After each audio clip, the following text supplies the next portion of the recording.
Let's begin step 1 of my bowl making process. I begin by grinding the bottom of the bowl until it rests level on my table. Tilt the bowl securely on its side for a better view of level. Step 2, cutting. I'm going to change out my grinding cup for a cutting blade. I'm going to carefully start gritting out the top of my bowl to make it easier to remove waste material. Take your time and always wear the proper safety protection. Let's make like a butcher and start cutting.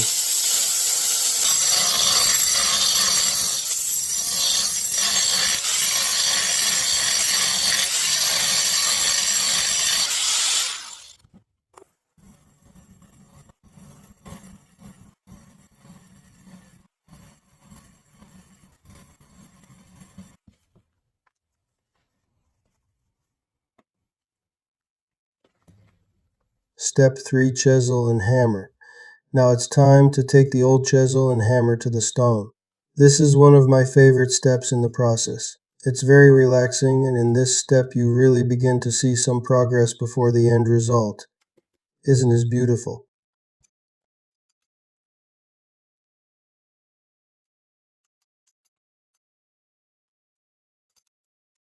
Step 4, lots and lots of grinding. In this step I change back to a grinding cup. After changing out my blade for a cup, I begin the long process of grinding and smoothing out the interior of the bowl. Can any of my viewers guess how long this bowl took me to carve? Take a guess and leave your answer in the comments section below. Let's add a little bit of water to keep the dust down and get back to more grinding. We're almost there. It's starting to look like a bowl.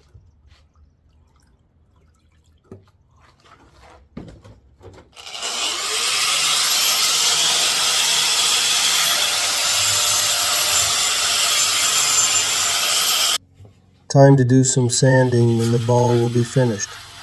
This is a rustic bowl, so I won't polish it. I'm going to give it a nice sanding with 3 different grit sandpaper and call it a day.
Finally, I'm going to use a diamond grit grinding wheel and take the imperfections out of the wall of this bowl. Many of the imperfections are overcuts that can easily be ground out and leveled for a smooth rustic finish. If you liked this video, please give me a like and don't forget to hit the subscribe button on my YouTube page, TruCarvings. It really helps me out. Thanks for watching. This is the final product. I hope you enjoyed this video. Thanks again for watching.